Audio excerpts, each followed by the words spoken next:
महाराष्ट्रातील प्रत्येक बातमी सर्वात पहिल्यांदा तुमच्या मोबाईलवर पोहोचण्यासाठी द महाराष्ट्र न्यूज चॅनलला सबस्क्राईब करा. साहेब जवळपास 20 वर्षातून भेट होतीये. काय भेट आले होते?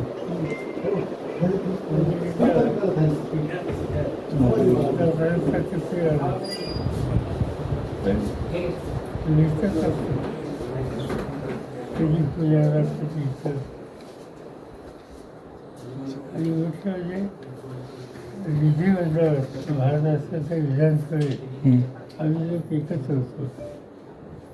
म्हणजे दोन्ही बाजूने होतो, विरोधकही होतो आणि विरोधक कायम होतो.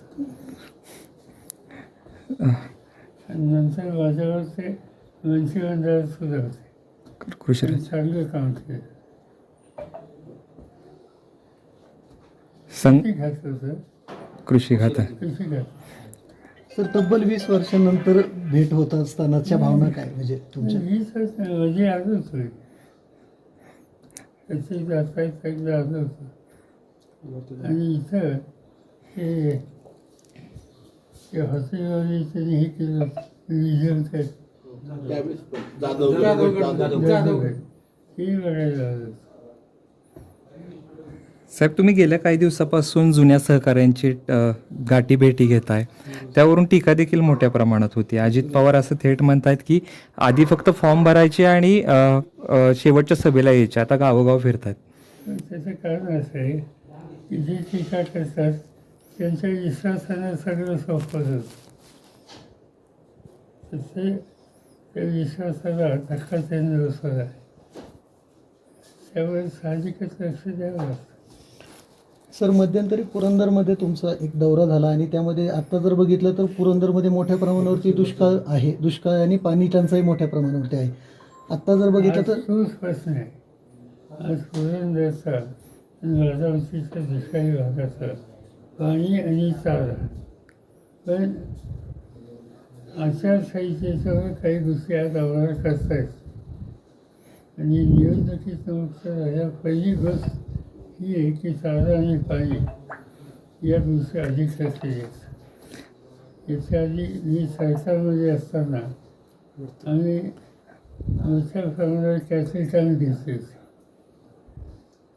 चारा पुरवठा असतो आणि इथंच नाही पण राज्याच्या जवळपास बाजार दिले आहेत. आजचं सरकार त्याच्यात पाहिजे तसं लक्ष देत नाही. दिल्लीचं देत नाही, इथे लक्ष देत. पण शेवटी लोकांना मदत करायचं आहे. ज्यावेळेला ही आचारसंहिता संपेल, पण आता इथे आमदार आहेत, इथे आमदार सतत आम्हाला सांगतात या कामात लक्ष घाला. त्यांचंही स्वतःचं लक्ष आहे, पण त्यांनाही मर्यादा आहे. पण राज्य सरकार जोपर्यंत निर्णय घेत नाही आचारसंहिता संपेपर्यंत, तोपर्यंत त्यांची इच्छा आहे, त्यांचा आग्रह आहे, पण मर्यादा. तर ठीक आहे, ती एक असू जाईल, विचार असू जाईल की निवडणूक संपली की या सगळ्या गोष्टीची लक्ष घालते आम्ही सगळे जाऊ. साहेब, एक ABP माझा आणि सी वोटरचा सर्वे आला आहे, त्याच्यामध्ये महाविकास आघाडीला साधारणतः 20 ते 25 जागा मिळतील असा अंदाज व्यक्त करण्यात आला. बघितलं पण बघूया असं म्हणतात. बारामतीच्या जागेचा बी समावेश आहे.